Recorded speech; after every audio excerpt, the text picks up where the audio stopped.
Hello, everyone, and welcome to another episode of the Deadhead Cannabis Show. I'm Larry Mishkin from Mishkin Law in Chicago, joined today by my co-hosts, Jim Marty and Rob Hunt.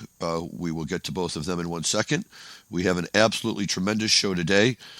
We've got some great things to announce. We've got some great music to listen to, and we are highlighting a show that we think is one of the better ones played by the Grateful Dead from the Henry J. Kaiser Auditorium in Berkeley, California. And it was a great night of breakouts. It was a great night of really good tunes. But for the intro, Dan, what have you got for us?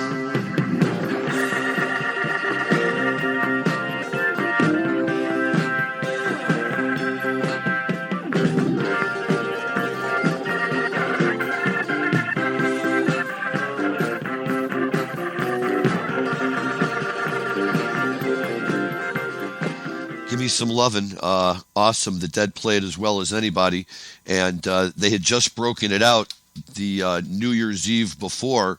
This is a show from November of 1985 that we're going to be talking about, but the New Year's Eve show, 84 into 85, which I was able to attend at the San Francisco Civic Center, I believe was when they broke out Gimme-some-lovin for the first time, and it just became a staple after that.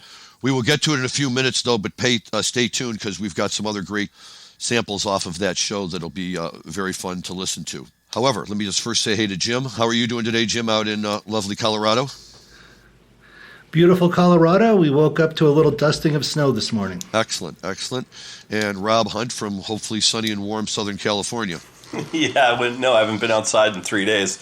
So I've been glued to my office for the last couple of days, with my headphones on, listening to a lot of Jerry and writing a lot of fun legal stuff. Well, I find that helps me get inspired to write my legal stuff as well. So I can understand exactly what you're saying. A couple of things on the marijuana side I think we should get into first, and then we'll dive over to the other side and talk about all sorts of fun stuff. Some of these stories we've talked about before. Some of them are new or come in the form of updates. And the Republican-sponsored bill on the federal level to legalize marijuana was something that Rob had mentioned last week. And I think it's now gone pretty much, Rob, wouldn't you say, from being something that was being discussed to becoming a reality in the sense that it's now been put in motion by its sponsors. Yeah, it's definitely in full motion. Again, I don't think it has a snowball's chance in hell of getting passed through the Senate, but it is interesting that this is the first time we've actually seen a GOP-sponsored bill that's probably going to make it through the House. So it's nice to see that there's more sentiment to move the industry forward, but unless you get 60 votes in the Senate, it doesn't really make much difference. Jim, what do you know about it, and what are your thoughts on it? Yeah, I've glanced at some of the press releases. There's definitely a lot to like there. It appears they're going to still leave it up to the states to regulate cannabis as they please, which is good news for the industry as we know it now. Keeps our existing state license structure in place. So for the existing businesses, it's good news. I also like the 3% federal excise tax. It's nice and low. It's not a 20% tax or anything crazy like that. So much like liquor, you want it almost to be invisible, so you don't even know that you're paying it. So a lot of good stuff in there. Let's hope it makes it through. I agree with Rob. The House looks good. The Senate's going to be a tougher battle, but who knows? Well, you're right, and that's a great analysis from both of you, and I think that's exactly what we've seen.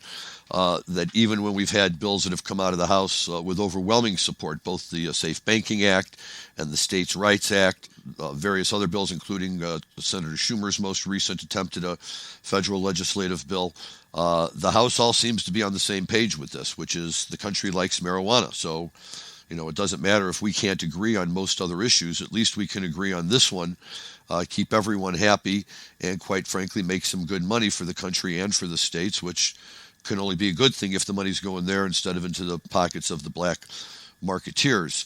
But for some reason, the Senate is just a highly politicized body of people, and whether it's a bill coming from the right that the left wants to block or vice versa, we've seen a lot of that over the last few years, and it's really unfortunate. And, I think that it's important for the industry to be able to get a bill passed on whatever level it is to show that the federal government is truly behind the industry. I think that's the best thing we can do for investments and for all sorts of other things to build this industry as big as we can build it.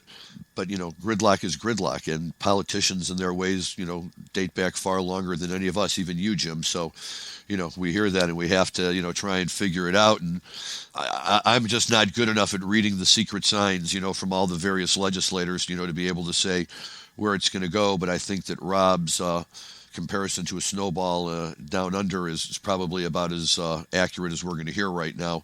And if it's a shame, it's a shame. But hopefully, this won't be the end of it for marijuana on the federal level. And, maybe the two parties on this one can sit down and figure out a way to take the best of both bills and come up with something that, both Chuck Schumer and Mitch McConnell can sign off on. And, maybe we can get some forward traction. But we'll see. And it's certainly a story we'll be following, both Schumer's bill and the Republican bill and anything else that goes on out there, and hopefully have positive results on that. And, as we switch over to the business side of this, it just seems to me, guys, that, the things that we're about to talk about right now, 5 years ago, if you'd be telling me we'd be having this conversation that we're about to have, I would say it could be many industries, but certainly not the marijuana industry. And the fact that we're having this conversation now about some of the things that are going on in the marijuana industry is just astounding to me. But it's even more astounding that with all of that financial success and all of that acceptance by the market, right? The marketplace has spoken, marijuana is in, but the politicians just can't get behind it. Rob, what's going on with our earnings reports right now for companies? Well, the last week or so, you've seen almost every one of the major Canadian and American companies report. Some have been earnings misses, some have been earnings beats. It's certainly been, a fair amount of attention paid to the industry, especially in light of the fact that earnings seasons directly coincided with the release of this new Republican-led effort. So after 8 months of, pretty major slide that has happened from, February of this year, or mid-March, I guess, this year, until, about a week ago, a lot of companies lost as much as, 60 to 80% of their market cap during that period. And for the first time, they came kind of roaring back. I mean, not back to where their highs were, but certainly well off their lows. So you saw about a 20 to 30% pop across the board for most of these companies, only to watch them slide in the last couple of days again.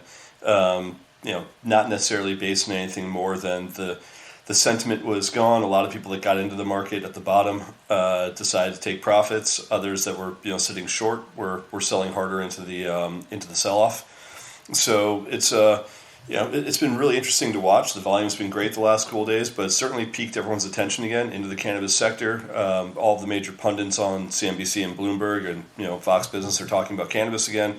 Anytime that happens, you definitely start seeing more and more retail investors pour into the sector. So it's been relatively good, and you've certainly seen a wave of M&A be announced in the last couple of days as well. So things are definitely hot in the cannabis sector right now. What are some of the big M&As that have been going on out there? Highlight a few of them for us. Sure. Let's see. We've seen Jushi just acquire a company called New Leaf in Nevada for $62.5 million. Colorado's hometown guys, Schwazi, who used to be Medicine Man Technologies, Andy Williams' old company, just acquired a couple different places in Colorado. They just acquired one that I know Jim's pretty familiar with called Smoke and Gun Apothecary in Glendale, but then they just followed it up with announcing the purchase of Emerald Fields, which is best known for having a store in Manitou Springs just outside of Glenwood Springs, which is the closest place to Glenwood Springs that sells recreational adult use cannabis, whereas Colorado Springs only sells medicinal, so anyone that wants to get adult use, the closest place they can go is Manitou Springs. So this little tiny store just does gangbuster business. So they bought that place for $29 million. So that was a pretty big one. And let's see, Slang, which is a company that also has Colorado ties, as they bought Open Vape years ago. Slang just got a $17.5 million loan out of True Leaf, which is a Florida-based multi-state operator, by revenue the biggest one in the country right now. Air Wellness just received $150 million in capital. I can't remember who provided it to them, but I can find out pretty quickly. But Air is another multi-state operator that came out as a SPAC a few years ago. So that's a relatively large senior note. So it's not just the acquisitions; it's the ability to access better capital that allows these guys to go out and do these acquisitions, which is happening pretty quickly. And that's all in the last week. If you told me that those 4 transactions happened in any other week, as you said 5 years ago, those would be the 5 biggest headlines we've ever seen. And now it's just the week before Thanksgiving. Jim, what are your thoughts on all of this financial stuff that's been going on in the industry? Yeah, we've certainly done some work on those Colorado companies over in the past. Good, solid operators. Good for them, getting a nice exit. Yeah, we do mostly work in the privately held world as opposed to the public markets. Mergers and acquisitions for the small players. And when I say small, I'm talking sales of 3 to 5 million up to 10 to 20 million on the high end. And yeah, they're getting nice exits, usually around 1 times revenue, which is a lot less than these publicly traded deals. But for people who have been in it for 5 or 10 years and built a nice business and are ready to take an exit, it's good for them. I've had a couple of clients walk away with the better part of $10 million this year. So we're very busy doing mergers and acquisitions and figuring out their tax bill when they do take that $10 million exit. How much of it goes to Uncle Sam is our job. So a lot of people trying to get these deals done in the last few weeks of the year. I bet. And, for those of us that help them through with these things, it makes our holiday seasons very busy, but also very profitable, I hope. But yeah, Jim, again, I just remember sitting at that show in Seattle in 2013 when you were doing your presentation and talking about some projections of the cannabis industry going forward. And as I sit here right now, I can't remember exactly what some of those numbers were, but they seemed huge to me. And now we're seeing that those numbers really were very small in terms of, what's actually starting to pan out. Does it surprise you that it's grown this big, or do you think it was just inevitable? No, it's always been this big. The question is how much of it is the legal market versus the illicit markets.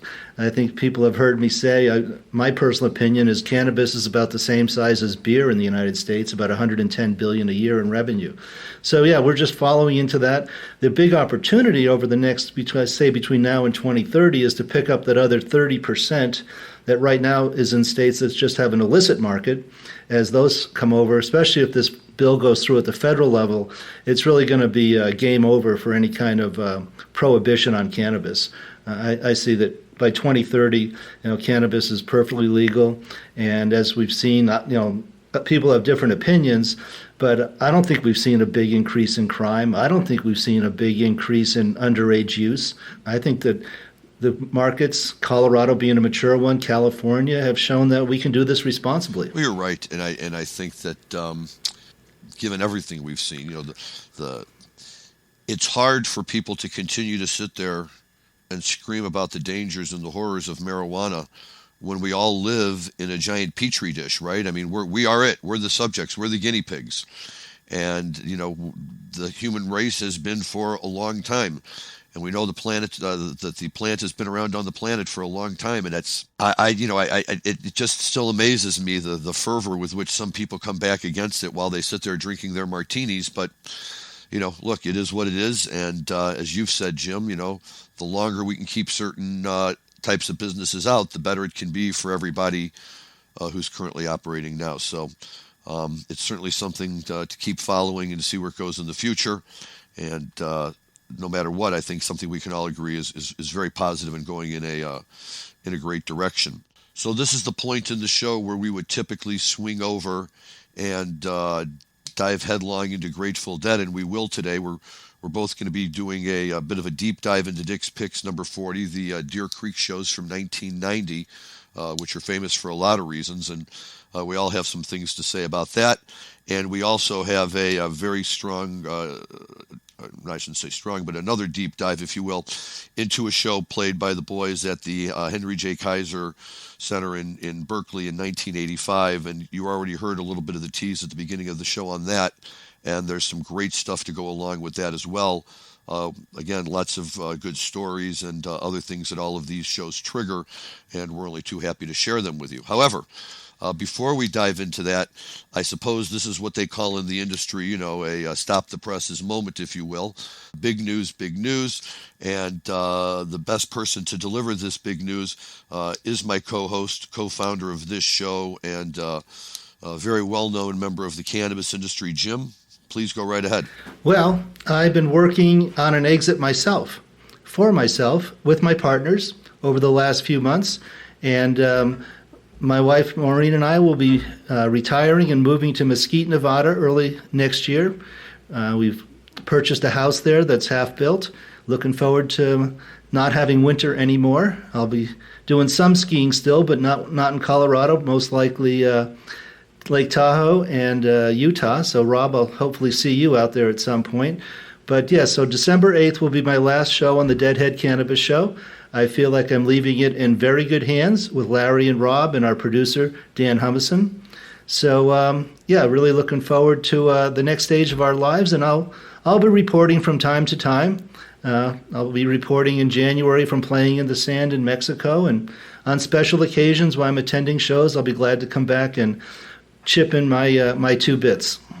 Well, I think, Jim, certainly from our perspective, this is celebratory news because you've reached that stage in life where you can say, take this job and shove it and go out and kind of live your life the way you want to now. Not that I, don't know too many people who lived a much better life than you've been living all these years out there in Colorado where you are. But, good for you that you've reached that stage, that you and your wife are ready to take the next step.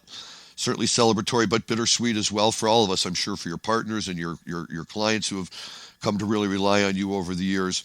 I think I shared Dan's feelings when I say that, you were as integral as any of us in getting this whole idea up and running for a podcast and really making it work, kind of a fate that you and I wound up one day on a podcast with Dan and one of his other shows. And in the midst of everything, took some time on our own to talk about the Grateful Dead, not knowing that Dan was taping the whole conversation, and then turned around and threw it out there to the world. And lo and behold, yep, there's Deadheads everywhere, and they want to hear you talk about it. And, certainly with your help and assistance, and your knowledge and standing in the industry, we've really been able to take a show from nothing to where it is today. And we'll have plenty of time to also talk about all the strong contributions that Rob Hunt has made to moving this show forward as well. But today is Jim's day, and we're very, very happy, Jim, for you. We're happy for everything you've done, and we will certainly miss you, and glad you're willing to stay in touch. So let me just say, because Jim won't want to say it out loud himself, so I'll say it for him to our listeners, that this isn't just, some guy saying goodbye and hanging up his shingles and walking away. We haven't really spent a lot of time necessarily, doing deep dives on the background of the hosts. And, at some point, maybe down the road, if people are interested enough in anything that Rob and I have done, we can consider doing that. But with Jim departing, this just seems like a natural time to stop and take a look at a guy who's been an accountant since the early 1980s, who started a CPA firm in Colorado that's now nationwide and probably one of the biggest in the industry, who was one of the first CPAs to sign tax returns for marijuana companies, and, who, among other things, happens to have a love of the Grateful Dead and a working knowledge of them, comparable to mine. So the first time that Jim and I met, as soon as we got the marijuana niceties out of the way, it was mostly Grateful Dead from that point on. And it's been a pleasure to do this with you and to really, watch you take this up and help me bring it along and help Dan bring it along and put it to where it is so we can really run with it and make some noise. So what we've asked Jim to do is kind of take his career and break it down for us a little bit into 3 distinct stages, and we're gonna share the first one of those today. We'll share the second one on our show the week after Thanksgiving, and the final one will be our final podcast broadcast date for Jim in early December, December 8th. So our final podcast for Jim on December 8th this year will be the final of the 3 episodes. But I'm going to turn it over to Jim for a few minutes here, and he's going to start off today and give us a little bit of background of becoming a CPA, starting up Bridge West, and kind of looking to tackle the Colorado cannabis market. Jim? Well, I'll keep it relatively short, but I would like to start out by saying, how this all got started. We'll go back to the beginning, which was 1982, 1983. My wife and I met in college, and our dream was to get married and move to Colorado, and that's what we did in 1982. And I took a very boring job with a life insurance company here in Denver. Very boring, but the exciting part was it was right at that time when PCs, personal computers, were popping up on everybody's desk. And I started to get an idea of, I should go back into public accounting and use these new computers, these PCs, to do tax returns and accounting and bookkeeping. But there was a big Grateful Dead component of it, too. In September of 1983, the Grateful Dead did 3 shows at Red Rocks, followed by 2 shows at Santa Fe Downs. And we did the 3 shows at Red Rocks and then hopped in our car and headed down to Santa Fe to see the shows there. Had a wonderful time, very small, intimate shows at Santa Fe Downs, the racetrack, horse racing track. But we had to miss the Sunday show because I had to get back for work on Monday. Well, within 6 months of that, missing that show, we had both quit our jobs and started this business in one bedroom of our house, a small bookkeeping business, and I never missed a Grateful Dead show for work after that. So the Grateful Dead were a big influence on me, but not only because I wanted to go to shows and not worry about drug testing and being to work on Monday, but also I always wanted to be as good of an accountant as they were at music. And I really focused on being a good accountant. I had such good mentors and such good advice from people. And one of my early clients didn't have a high school education, self-made man in machining, metal stamping and machining. He said, "Jim, these guys that hop around from one thing to another all the time, they never get anywhere. You got to do one thing really good and just focus on doing one thing." And that's what I did. And that gentleman's name was Guy Robinson, and his advice helped propel me to where we are today, which is a national CPA firm with over 200 employees. That's my starting story. That's how this got started. In another week, I'll talk more about the middle, which was 2009 when cannabis got going, and then we'll finish it up with my exit. So that's enough about me. Do you want to grow your cannabis business? Are you curious about this booming new industry? Then you don't want to miss NCIA's 7th Annual Cannabis Business Summit and Expo, the industry's most influential national trade show. Join us December 15th through the 17th at the Mishkin Center in San Francisco for the only cannabis industry event with over 125 top presenters, 80-plus business building educational sessions, and hundreds of exhibitors, all under one roof. Discover next year's best-selling cannabis brands and learn from the best in the business at #CannabisSummit this December 15th through the 17th in San Francisco. Tickets at cannabisbusinesssummit.com. That's cannabisbusinesssummit.com. You must be 21 years of age.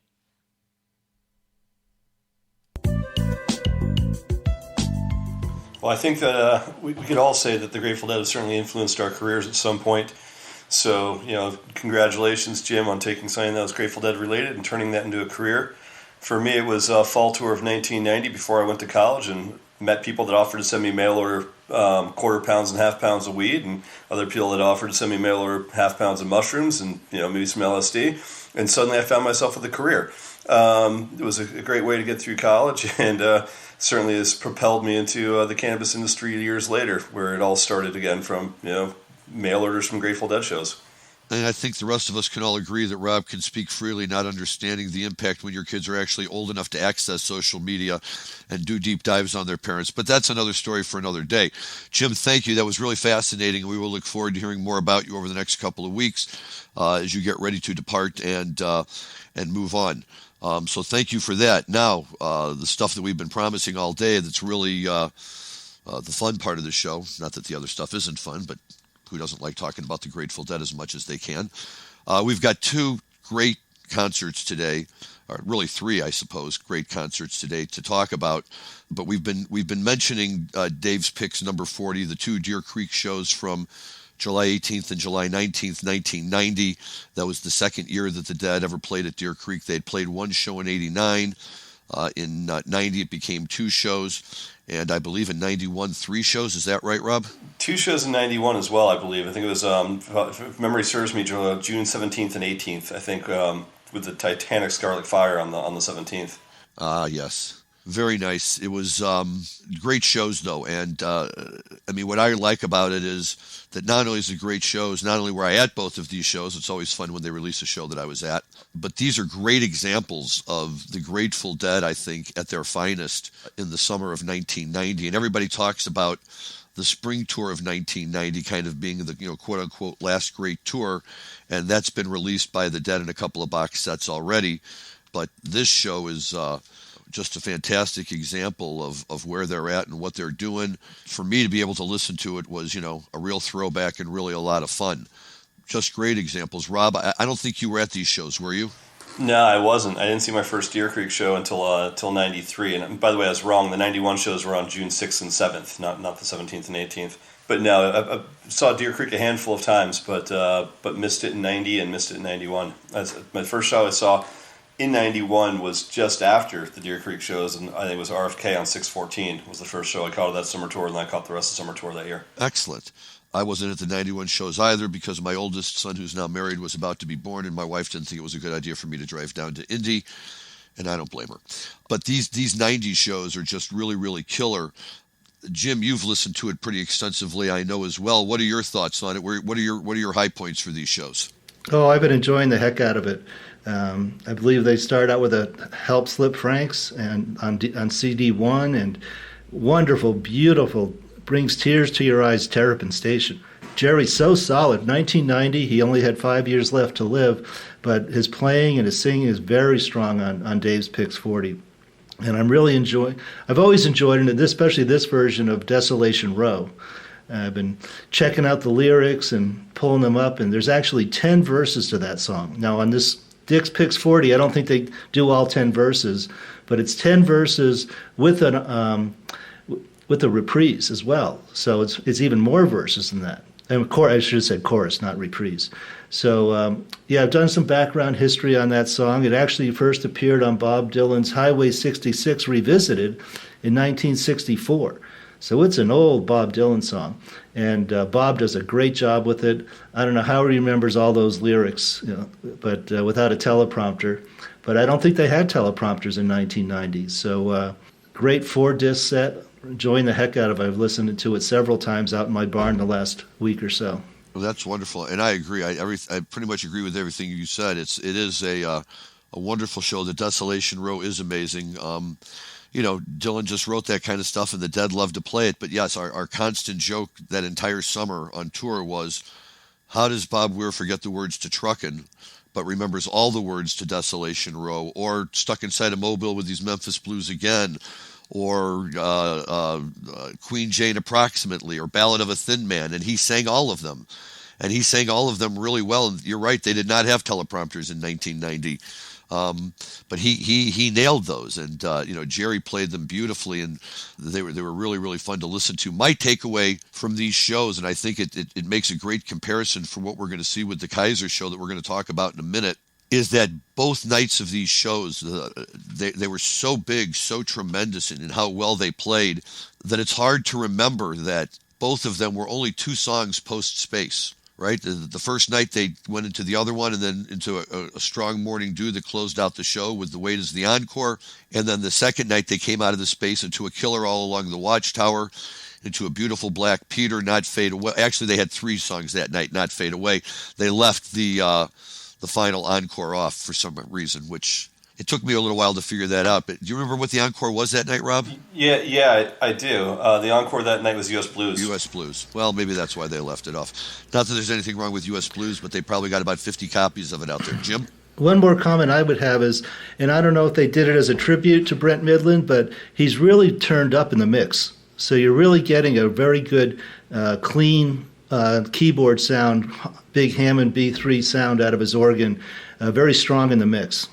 Well, it's interesting that you point out Brent Midland, because not to stray away entirely from this show yet, and we're not going to, but one of the things that makes these shows so special was that they were 2 of Brent's final 5 shows.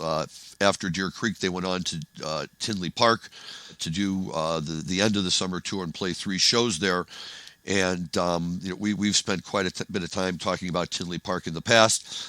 Any listeners who would like to go back and hear our full stories about Tinley Park are invited to go back to our episode number 112, which was titled Brent Midland Out with a Bang. And we did focus quite a bit on Brent that night, and as well as some of the pros and cons, mostly cons, of seeing shows down in Tinley Park. Due to the nature of those shows and the overall general kind of negative vibe that went along with it, a lot of people really point to these 2 Deer Creek shows as, the last 2 really, really strong, good, beautiful Brent shows. And it would be hard to argue with that. I do recall Brent playing, some nice tunes at Tinley Park and, playing like he always did. But it was, there was too many other things going on. These nights in Deer Creek, we were totally all about the music, and they were right on, especially Brent.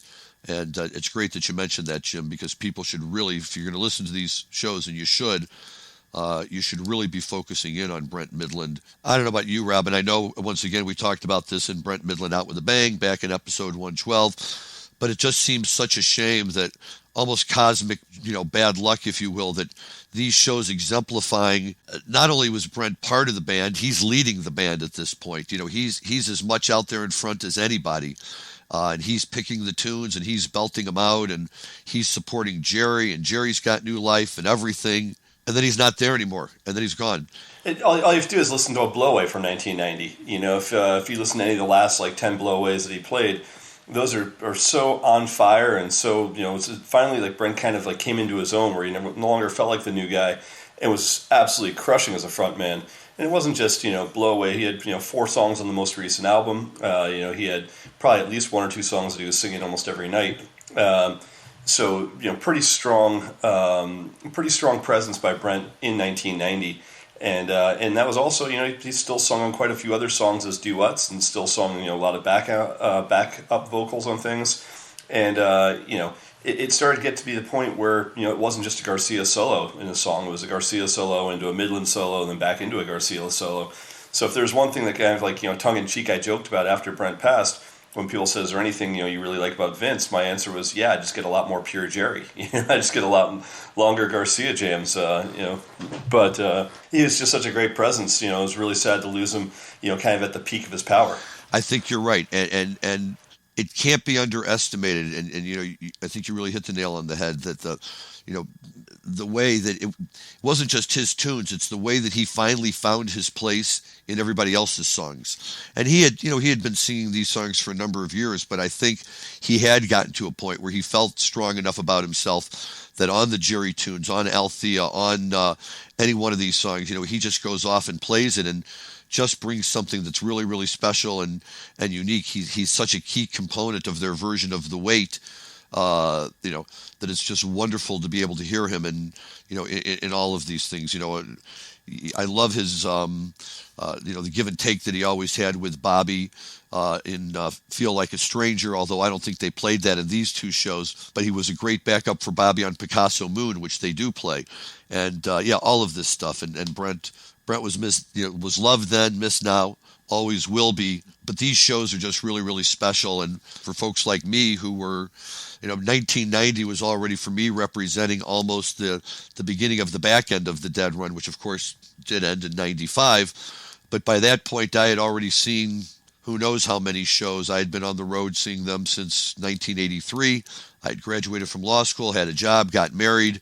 Without kids, still had the flexibility to run around and catch shows, but with work, not quite as much flexibility as I would have liked. So to be able to dash out and catch shows like these, and not just to be able to see the Dead, but have them be such tremendous shows and really just at the top of their game musically, made it. It was one of those where you'd get there and you'd say to yourself about 2 songs in, how did I ever even think for a minute that I wasn't going to come to this, right? What else could I possibly have had that would have kept me away from this? It would have been worthwhile not being here right now, hearing this music. And these shows do not disappoint. Well, it should be also noted that, for all the people that talk about this as being the tail end of the Grateful Dead, it's pretty much midway in the career of Bobby or of Phil. If you look at how much they've done since then, 1990 represents basically just the center moment from the time they started in 65 until where we are today. We always think about that as being towards the end, but it's not. It's actually smack dab in the middle for most of these musicians. That's an excellent point, Dak. You're absolutely right. And I think it's important for us to think of them as, separate musicians while also part of the Dead, which is why you can go see Dead & Co. without Phil and enjoy it, but you can go see Phil playing with his bands, and no matter which one of these guys you're seeing or how they're doing it, it's still constantly reinterpretation of Grateful Dead music, and this is what David Gans talked with us about, which makes it so wonderful to see. But it's true, you're absolutely right. I guess maybe to say towards the end of the band known as the Grateful Dead might be more appropriate, but of course, you're right, they all played on, and Of the Garcia era, even better. I like that. Just quickly about Phil. Yeah, Phil never wanted to. He didn't even want to take the first hiatus back in the 70s. And even when the road got very rocky, 94, 95, he had no intention of taking a hiatus or having the Grateful Dead take a break at all. He always loved it. He always said the Grateful Dead was his band. He never even sat in with other bands. So anyway, I'm a big Phil fan, so those are my Phil 2 bits. So, yeah, for everyone out in the audience, sometimes you guys probably wonder how, we pick our subject matter for each week. And, oftentimes you'll probably see a theme that if it's, a band member's birthday or if there's, an album got dropped on a certain date, sometimes we do it based on, a show that was played around that date. But we try not to do, sort of this day in Grateful Dead history the way they do on Sirius. But we do try to pick something that's topical based on the date that we're, recording the show or that we're, broadcasting the show. So that oftentimes means we have to try to figure out which one to pick and which one's going to be exciting to talk about. And so today, as you heard in the intro, we played a little bit of the Gimme-some-lovin, which, by the way, just throwing it out there, was a song that Steve Winwood was 17 years old on when he was playing keyboards on that song, which is just absolutely insane to think about how good a musician he was then. But from the Henry J. Kaiser Convention Center in Oakland, California on 11/21/1985, I picked this show today because I can't think of another show out there. When we think about the Grateful Dead as a blues band and we think about the homage they pay to some of the great blues musicians, I can't think of another show out there that hits so many of the great bluesmen in one show. With a Big Boy Pete, on it, which is a song originally by the Olympics, I think, put it out there. But then you also have a Little Red Rooster, which is a Willie Dixon tune, and you've got In the Midnight Hour, which is a Wilson Pickett tune. And you've got Walkin' the Dog on this one, which is a song by Rufus Thomas. These are all some of the great bluesmen of the old days that, probably don't get really all that much recognition. But here's the Grateful Dead picking out 4 of them and putting them into one show, on top of having a bunch of other pretty cool covers, like Me and My Uncle, which most people I don't think realize was written by John Phillips, the Mamas and the Papas. And then, obviously your standard Dylan covers. And on this night, they chose to play She Belongs to Me. And, the Spencer Davis group with Gimme-some-lovin. So really, really fun show of covers on top of a lot of their own staples, but really interesting simply because of the hardcore 1950s, 60s blues element to it. I agree. It represents a period with the Grateful Dead. I think, again, when they were playing very, very strong. This was, coming on the heels of their 20th anniversary shows at the Greek Theater, which we've talked about on earlier episodes. And, they were just in peak form. They loved the Henry J. Kaiser Convention Center during that period of time. It was a place where they often went. I'm sorry that I never had a chance to see them there. But that's a building that's rich in Grateful Dead history in terms of big shows. But, what I love about this show is the way they pull some of these tunes out of nowhere. Big Boy Pete is a tune that they had played in the mid to late 60s with Pigpen and Jerry doing a lot of singing on it. Then it kind of disappeared. I think it popped up once, I want to say, in 1978 at a show, and then it popped up at this show. And after this show, I don't think they ever played it again. So, of course, from a Deadhead, nerd perspective, right, the first question is, why hadn't they been playing it? But maybe even more importantly, what compelled them to play it? And then if they went to all the trouble to remember how to play it for this night, why didn't they just throw it back in? But, of course, that's the beauty of the Dead and why, you miss a show, you miss a lot. So people were always loath to miss shows if it could at all be avoided. But I just think that's such an amazing example of them, really playing and having a little fun. And don't forget, we've talked about this too at the 20th anniversary shows. They broke out That's It for the Other One, as well as She Belongs to Me, which I think is one they play in this show, and we're going to talk about in a minute. So a lot of these songs that we're seeing in this show had just been they had just broken them back out for the first time. But for me, this is great. And just by way of comparison, we were talking about the Dave's Pick shows, and how much energy and dynamic they were, even though in terms of set lists they were somewhat short with only a two song post space in both of them, 3 songs I guess in the other one. Here, boy, the Dead came out of space into the other one, into Wharf Rat, into her Playing in the Band reprise, back into Gimme-some-lovin, into In the Midnight Hour, before finally ending the show with a tremendous cover of Walkin' the Dog, which apparently was a favorite tune for them in the mid-1980s, but again, one I never caught. But to me, Rob, those shows where it wasn't that I didn't appreciate the power and the energy of what we saw at Deer Creek post space and in those relatively short kind of mini sets. But with these shows, like Henry Kaiser, it almost becomes irrelevant what they're playing once you realize, oh my God, they're really rocking tonight. They're not stopping. They're going on another song and now another song. And as a Deadhead, if you were having a good night, oh my goodness, there was nothing better in the world than to realize you just happened to be there on a night when Jerry had a Jones and the energy to, to sit around and not only play a long time, but to play great songs and to play them really well. I think we have a musical clip here. Rob, can you give us the intro to that? Yeah, I think we're going to listen to a little bit of the Big Boy Pete. And for those of you that aren't familiar with the tune, Big Boy Pete's really written in sort of the same style as what you expect to hear from like a Jim Croce tune, like a Bad Leroy Brown or You Don't Mess Around with Jim, where it's kind of the story of the tough guy getting his comeuppance, and Big Boy Pete is the one that's the protagonist, I think, in this song. So, Dan, why don't you cue that one up for us? Down on Honky Street, yeah, don't mess around, cut you down, take a lesson from Big Boy Pete. Do, do, do, do, yeah. Do, do, do, do.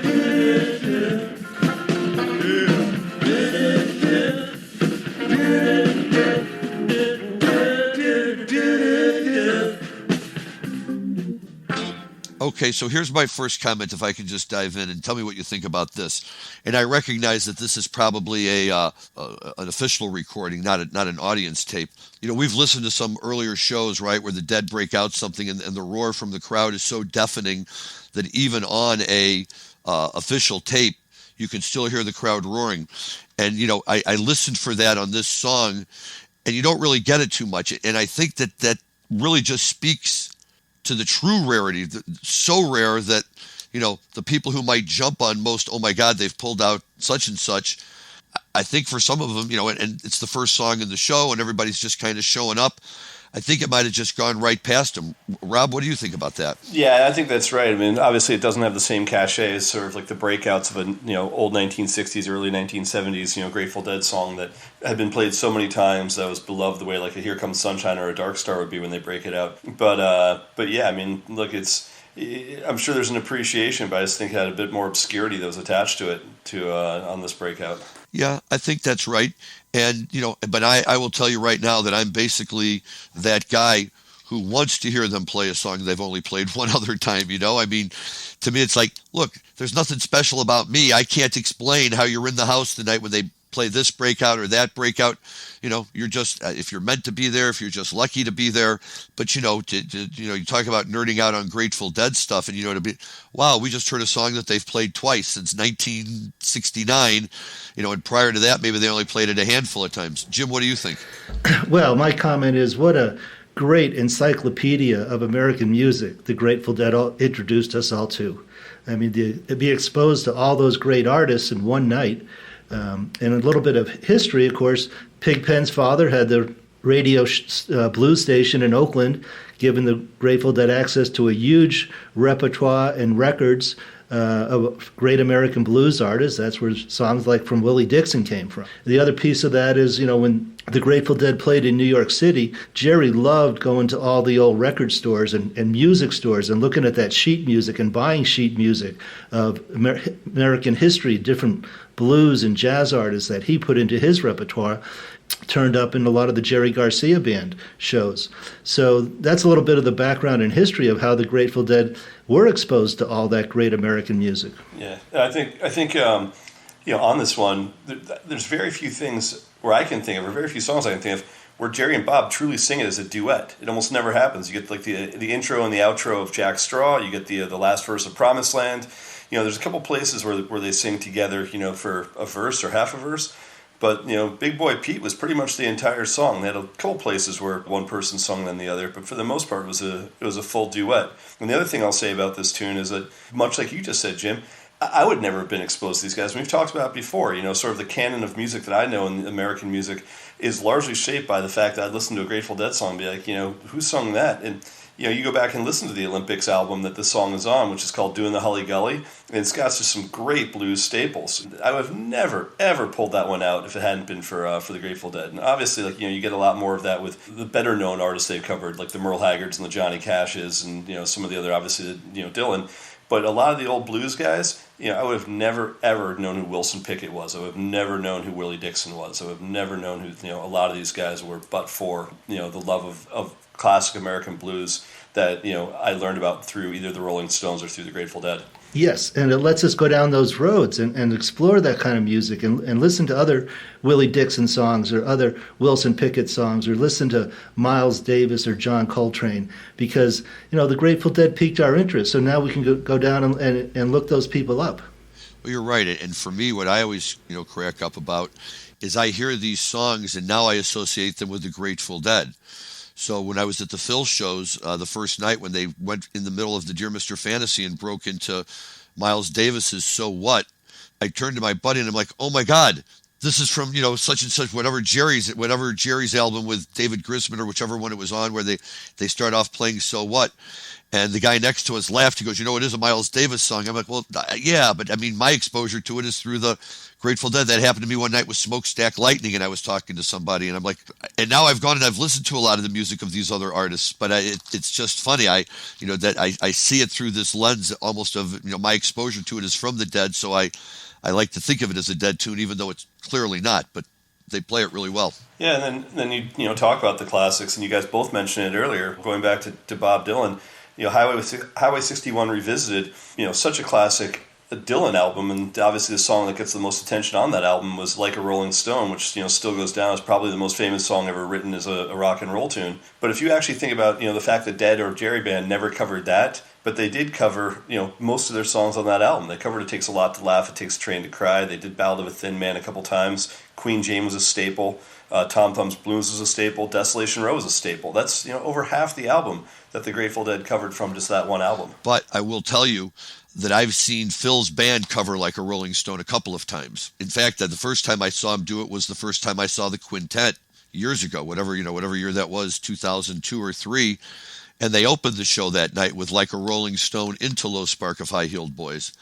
It's a great tune, and then I saw one of the other combinations with Phil. I think also did they've played Mr. Tambourine Man a couple of times. Well, it's funny you just now mentioned 3 Steve Winwood tunes as well. Between Gimme-some-lovin, had a couple others we covered tonight. Low Spark is one because that's Winwood, right? And then there was one other one that we mentioned earlier as well. Gimme-some-lovin. Yeah. Well, look, the thing about Stevie Winwood is that you can't have a conversation about rock and roll without. I mean, we could do 3 episodes on Dylan. We could do 4 episodes on Stevie Winwood. I mean, we could talk about these guys all day. And ultimately, what I really love more than anything else about listening to all these other, the Grateful Dead playing their music, is it helps me understand what music formed the basis for the creations that Garcia and Weir and all these guys came up with. It's not just that we've been exposed to this, it's that they're exposing us to the music that inspired them. Yeah, I mean, and Dear Mr. Fantasy was the other one I was thinking of. But if I were to think about who like the classic, original jam band artists are, like the ones that influenced the Grateful Dead style of music, Can't Find My Way Home was probably like one of the original true stretched out jam band songs that, they were playing for 20, 25 minutes long as a song back in the late 60s. I can't think of too many other bands that were doing that then when the trend at that time was 3.5 minutes and out. And this is before Led Zeppelin was doing Stairway and the Eagles were doing Hotel California. This was, truly the first time where you're getting these extended super long jams that were happening, with some of the English rockers. Well, except for 2 things. One, I always think of with the extended long jams, Iron Butterfly and Agata Davida, which just seemed to go on forever. And I don't know if that counts or not, but I remember that one just playing on and on and on. And the Velvet Underground at that time were already playing tunes that they were just. But that's because Lou Reed's the coolest motherfucker that ever walked the earth. Well, that's a whole other story. But I don't want that to be lost in all of this either. That that they were they were just taking tunes and jamming the hell out of them. And so yeah, it was a great way of music. All right going on at that time, and these are all classic people who were doing it. Yeah, without a doubt.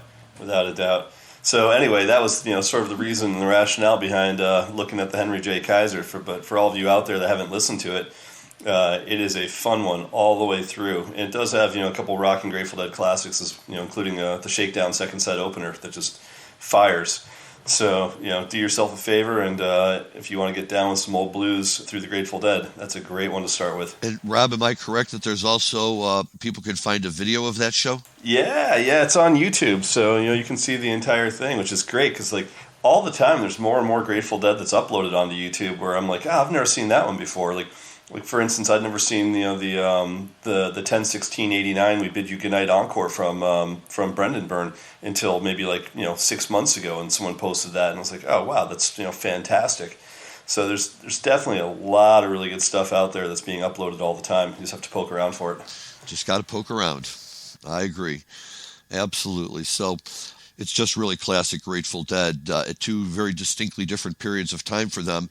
But I guess not really that distinctly different because it's already the kind of the middle and the end of the Brent era. But if you listen to the two, I think you'll be able to also hear what we're talking about in the Dave's Picks number 40, where Brent just really is now asserting himself up on the stage. So even if for that reason, very, very good to talk, very, very good to listen to.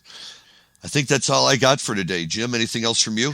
No, great show. Like you said, we could devote whole shows to some of these records we talked about. The other thing that I wanted to say is everybody to keep listening because we will have continuations of the Jim Marty story as we move through the last couple of episodes of here on the show. We are still working on lining up our guests who are going to tell us the inside story of the Grateful Dead Bar Mitzvah show in St. Louis in 1971, and we got another couple of other really good stories in the works, so please make sure that you pay attention to all of that. We've been talking a lot about the Dead, we've been talking a lot about Dylan, so I'm going to hand it over to Rob to do the sign out and let him kind of cue us up on this outro music we're going to be listening to that touches on both of those. So everyone have a great week.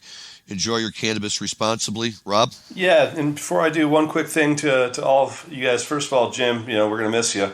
Number two is, for all of you that use archive.org and really listen to your music, get your music from there. Obviously, there's a lot of other places you can listen to Grateful Dead, either nugs.net or, re-listen or some of the others. But, absolutely contribute to archive.org if you can. But archive.org does a great service to all of us. Much like Wikipedia, they're only done through donations. So if you do get a chance, I highly recommend making a small donation to keep that great service alive, so we can all enjoy more Grateful Dead as well as hundreds of other bands that post their music up there. They just need a little bit of extra cash for data and for storage.